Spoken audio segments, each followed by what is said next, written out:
Hey, what's up, CC students? Logan here. I'm super excited for tonight and that you all are joining us. If this is your first time, I'd just like to say welcome, and I'm super glad that you're here. I hope that you feel connected to Jesus, learn more about Him and His purpose for you, and you are able to feel connected to the other people that are joining us. And I hope that you stick around afterwards for our small groups on Zoom.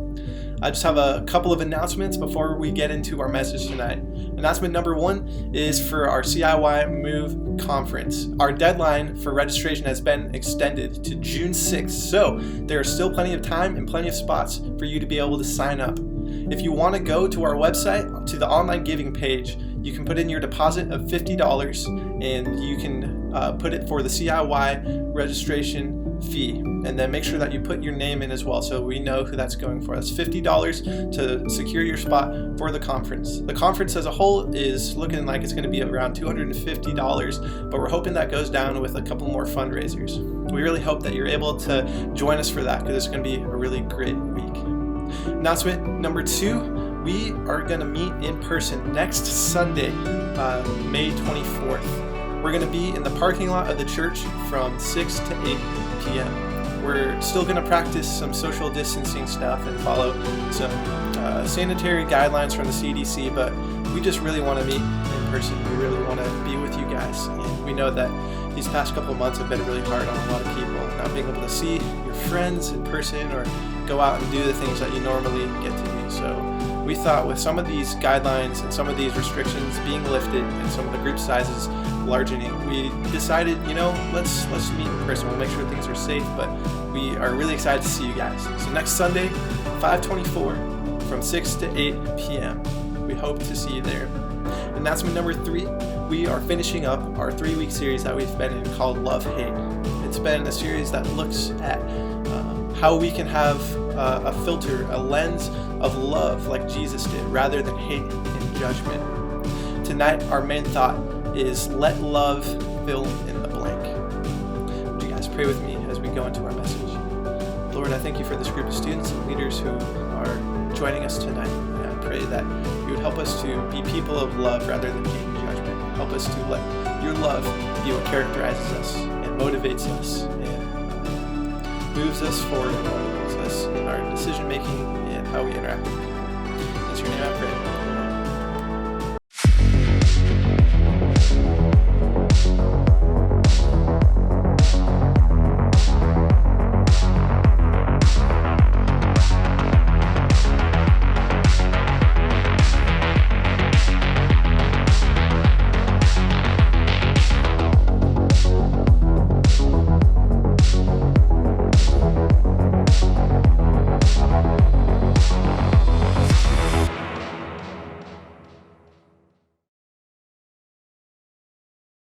Have you ever noticed how brands you wear seem to say something about the type of person you are? Whether that's a good thing or not, I'm not sure, but when I was in high school, that was exactly how it worked. For me, Abercrombie meant you were a preppy person. Hollister, maybe you were just a little bit more laid back.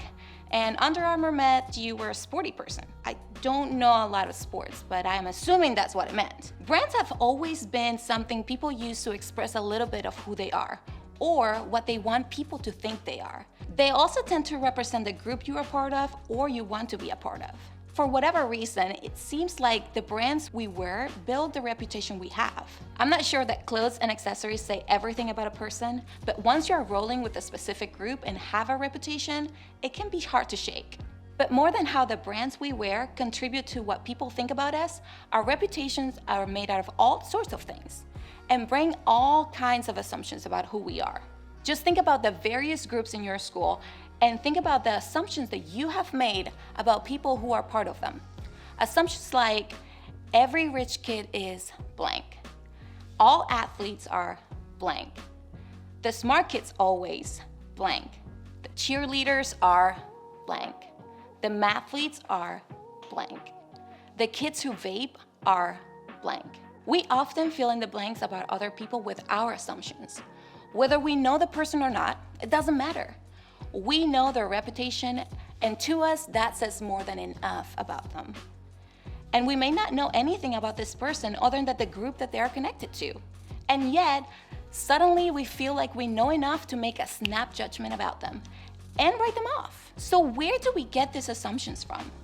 Well, I think that they come from a lot of places, but 3 common ones stand out the most. First, experiences. We have experiences of what someone like them did or said to us, and we use those experiences to prejudge what this person is like.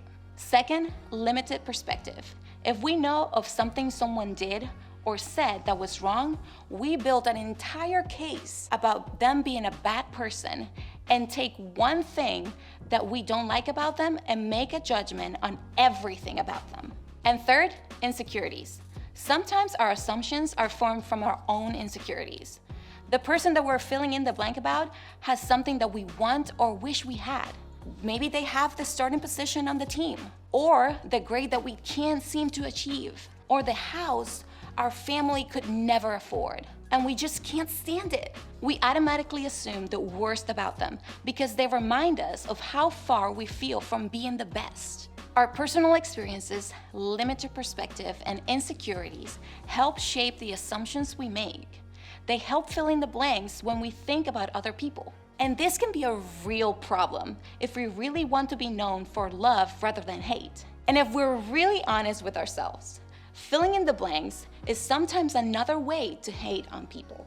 Because often when we assume something based on our judgment, we don't fill the blank with something nice.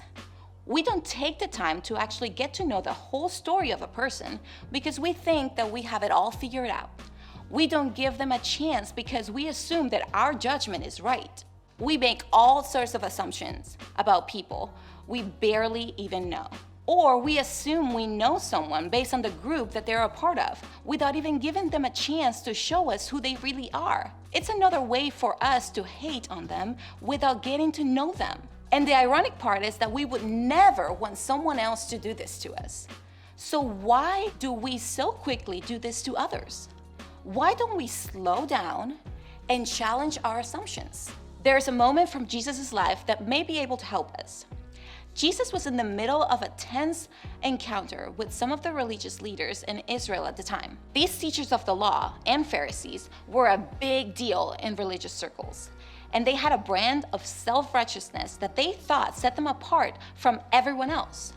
So when Jesus came around and started spending time with the people the religious leaders had branded as sinners, or people who weren't as close to God as they were, things got very tense. They actually started trying to catch Jesus off guard with questions that they hoped would prove that he was a phony. They wanted him to slip up and answer something in a way that took away his credibility and made him look bad. During one of these encounters, after some people had gathered to listen to Jesus teach in the temple, the religious leader caught a woman in an R-rated situation. So they dragged her in front of Jesus to see how he would handle the punishment.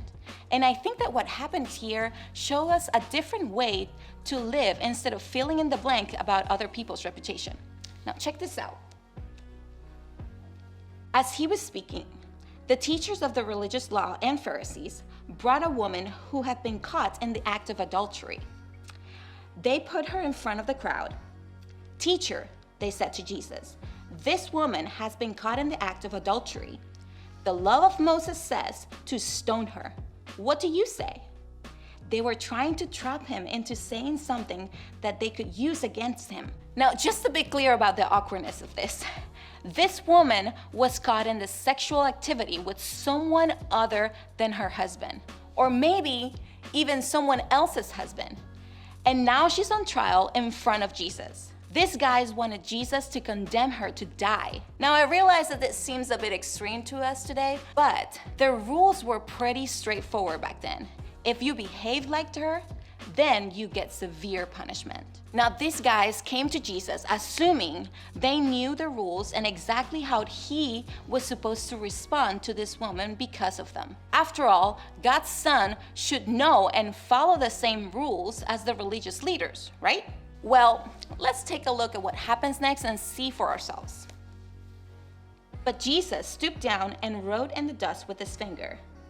Now, they kept demanding an answer. So he stood up again and said, "All right, but let the one who has never sinned throw the first stone."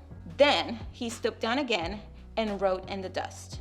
When the accusers heard this, they slipped away one by one, beginning with the oldest, until only Jesus was left in the middle of the crowd with the woman. Then Jesus stood up again and said to the woman, "Where are your accusers? Didn't even one of them condemn you?" "No, Lord," she said. And Jesus said, "Neither do I. Go and sin no more." What a moment. I'm not sure we can fully understand the tension of this moment. These religious leaders who build their brand on appearing better than others and showcasing other sins are totally put in their place. So basically, Jesus was saying, you are quick to point out what everyone else is doing wrong, but what about you? Have you ever gotten it wrong? Then one by one, these leaders realized their plan backfired. Jesus kindly and lovingly releases this woman who is literally afraid for her life and tells her to go in freedom and to live her life differently. Can you imagine? Now, don't miss this. Everyone here was guilty of something, both the religious leaders and the woman. But Jesus didn't let this woman's guilt be the end of her story. He didn't let her mistake fill in the blanks for her life. Jesus challenged her to change by saying, "Go and sin no more." That was Jesus' brand, love. And it's exactly what you and I should be about too. But isn't it true that sometimes we are more on brand with the religious leaders? Don't we often fill in the blanks about other people based on their behavior one time? And maybe what they did was wrong, but maybe it was just something that we didn't like. And all of a sudden, we've decided that they are a certain way because of something we prefer or don't prefer. But Jesus' approach to this situation in the story teaches us something different. Everyone branded this woman as bad. Everyone judged her based on this one thing she had done. But Jesus saw her as more than this one thing. He didn't write a story about who she was because of what she had been caught doing. He didn't fill in the blank for her. He didn't see her with an assumption made about her or a judgment made about her. He saw her as a whole person. And as a whole person, he saw her as being deserving of another chance. Jesus proved that we are more than the assumptions and judgments of others. We are worthy of forgiveness, grace, and a second chance because of his love for us. And we can extend the same forgiveness, grace, and love to others too. What if this was the approach that you and I started to take when forming our opinions of other people? What if instead of filling in the blanks with assumptions and judgments, we chose to assume the best and judge everyone as people, not just by their actions? What if we chose to see them as being worthy of love?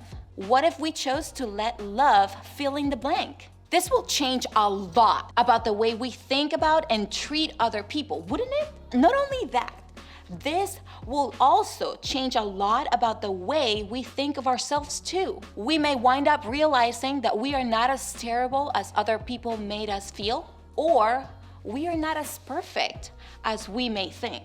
There is something both encouraging and humbling about Jesus' approach. It puts us all on the same level. As people God loves and people Jesus died to forgive and set free, not just a sum total of all of our actions. In other words, when we're filling in the blanks with judgment or hate, we are only seeing part of a person, their actions, whatever they did that was wrong or something that we didn't like. But when we fill in the blanks with love, we are seeing others as humans, more than what they have or have not done. We are seeing them as individuals worthy of love, grace, and forgiveness. So when the opportunities for assumptions and judgments start flying at you, take these steps towards a new approach.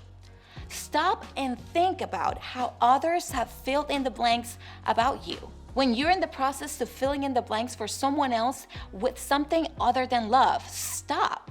Stop and think about your own life. Now, don't get down on your imperfections, but instead remember how much grace and love you've needed to be where you are today. Remember, Jesus' forgiveness brought you to a place where your life started to change for the better. Then, treat other people the way Jesus had treated you, with grace and love, assuming their best days can be ahead of them. Next, think about how you have wrongly filled in the blanks for someone else. Who is someone you think you know, but you really don't? Who have you filled in the blanks for in a negative way without even learning their whole story? What if instead of filling the blanks about him or her with assumptions, you fill in the blanks with what you do know? Then start to get in the habit of challenging your assumptions about others, because now you do know the way Jesus sees them, as someone deserving of love, grace, and kindness. What if you chose to fill in the blanks about them with Jesus' brand of compassion? What if you chose to let love fill in the blank? When we choose to follow Jesus' example and take these steps, we are choosing to let love fill in the blanks instead of our quick and shallow assumptions and judgments. Jesus' example shows us how to form healthy opinions of others by filling in the blanks about them with love, not hate, using grace and truth. Just imagine what would happen if this is how we spend our time forming opinions of those around us. Instead of assumptions, stereotypes, and preconceived notions based on one part of a person, every opinion we form about others will be all about how worth loving they are. In fact, even if you're new to church or still unsure about all this Christianity stuff, wouldn't you want to be around a brand of people who treated others this way? If this is really what Jesus is about, doesn't it cost you to be a little more interested in his brand? We can be people who let love fill in the blanks about others. When we do this, we will be people known for our love of others, just like Jesus was, just like Jesus intended his people to be. I really hope that message resonated with you, and even just the series as a whole. I really hope that you learn more about the love of Jesus and how to implement that in your life, and let that be what drives you and motivates you and helps you, make decisions and see other people. Before we get into our small groups, I just want to say that if you don't have the Zoom app downloaded, by this point, I sure hope you do. Everyone's using it. But if you don't have it downloaded, go to the App Store, go to Google Play, or to their website at zoom.us. The link is down in the description below, and it's also over in the chat. So just click on that link. It'll take you right to our small group Zoom meeting. And our small group meetings are password protected for your guys' safety. We don't want any, weirdos or random people just jumping in. We keep it safe for you guys. So if you need the password, go to our Instagram at CCStudentsFW, shoot us a DM, and we'll get that password sent to you if you need it.